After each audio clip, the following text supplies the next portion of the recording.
प्रभातखबर.com, विश्वास वही, रफ्तार नहीं। उत्तर प्रदेश में विधानसभा चुनाव का बिगुल बज गया है। ऐसे में सभी प्रत्याशी अपनी तैयारियों में पुरजोर तरीके से जुट गए हैं। मैं बात करूं अगर आगरा में, तो आगरा में 9 विधानसभाएं हैं, जिसमें आगरा की एतमादपुर विधानसभा प्रमुख विधानसभा है। इस विधानसभा पर हमेशा ही टक्कर रही है। यहां से कई प्रत्याशी अपना दमखम आजमा रहे हैं। हमारे साथ इस समय मौजूद हैं उत्तर प्रदेश की आगरा की विधानसभा एतमादपुर से समाजवादी पार्टी के प्रत्याशी वीरेंद्र सिंह चौहान। डॉक्टर वीरेंद्र सिंह चौहान समाजवादी पार्टी के प्रत्याशी हैं और अपना लगातार वर्चस्व बना रहे हैं, जनता से मिल रहे हैं, उनसे बात कर रहे हैं, तमाम बैठकें कर रहे हैं। हालांकि प्रत्याशियों के पास समय कम रह गया है, लेकिन फिर भी वे अपना वर्चस्व बनाने में जुटे हैं। हमारे साथ डॉक्टर वीरेंद्र सिंह चौहान मौजूद हैं, उनसे बात करेंगे किस तरह से वे जनता में जा रहे हैं और क्या उन्हें रुझान दिखाई दे रहा है। डॉक्टर साहब नमस्कार, आपका प्रभात खबर पर स्वागत है। किस तरह से आपको जनता में रुझान दिख रहा है? जिस दिन से समाजवादी पार्टी के मुखिया माननीय अखिलेश यादव जी ने मुझे प्रत्याशी बनाया है, उसी दिन से एतमादपुर विधानसभा के लगभग 504 बूथों में से निरंतर मेरे पास फ़ोन आ रहे हैं। इतना उत्साह देखने को मिल रहा है। कितने कार्यकर्ता लोग, सभी धर्म और सभी समाज के लोग, शहर में 2 से 4 बूथ हैं, सबकी एकजुट तैयारी के लिए इतना उत्साह है कि निश्चित रूप से हर वर्ग का मुझे अपार समर्थन मिल रहा है। डॉक्टर साहब अगर बात की जाए समाजवादी पार्टी की, तो लंबे समय से इस सीट पर समाजवादी पार्टी काबिज नहीं हो पाई। क्या नई किरण दिख रही है आपको कि इस बार आप इस पार्टी पर सीट पर काबिज हो पाएंगे? मुझे लगता है कि इस बार समाजवादी पार्टी ने डॉक्टर वीरेंद्र सिंह चौहान को प्रत्याशी उतारा है, तो ये विधानसभा इतिहास रचने जा रही है। मुझे लगता है कि जो मेरा छात्र जीवन से लेके आज तक मैं शिक्षक हूं, प्रोफेसर, प्रबुद्ध वर्ग का, पूरे प्रोफेसरों का उत्तर प्रदेश का मैं अध्यक्ष हूं। 18,000 प्रोफेसर हैं हमारे यूपी में।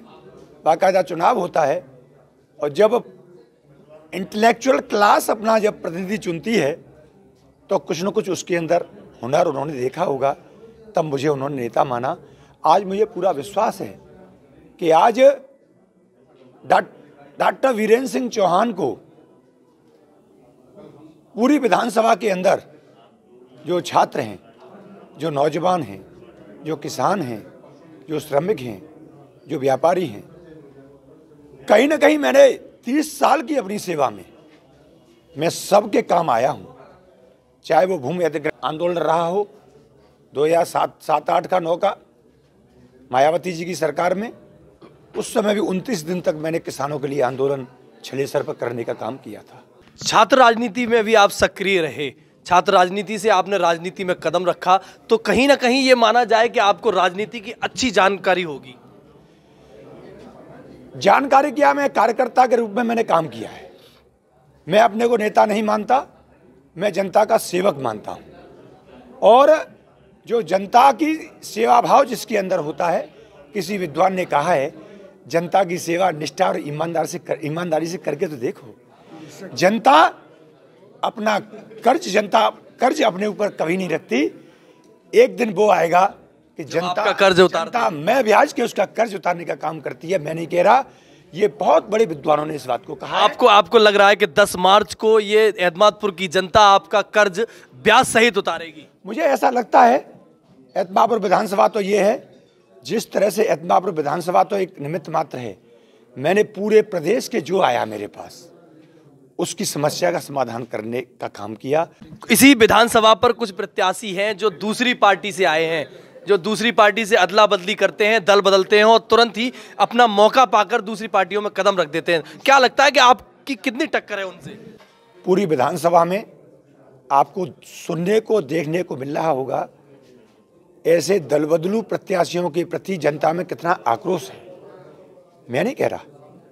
और ये आक्रोश जब 10 तारीख को मतदान होगा, गुस्से में जो मतदान उनके विरोध में मतदान जनता करने का काम करेगी, उस दिन पता लग जाएगा। लगता है आपको क्या एतमादपुर विधानसभा में किन किन समाज का आपको सपोर्ट मिल रहा है? क्या लग रहा है कि सभी समाज आपकी तरफ आकर्षित हो रहे हैं? मैं किसका नाम लूं?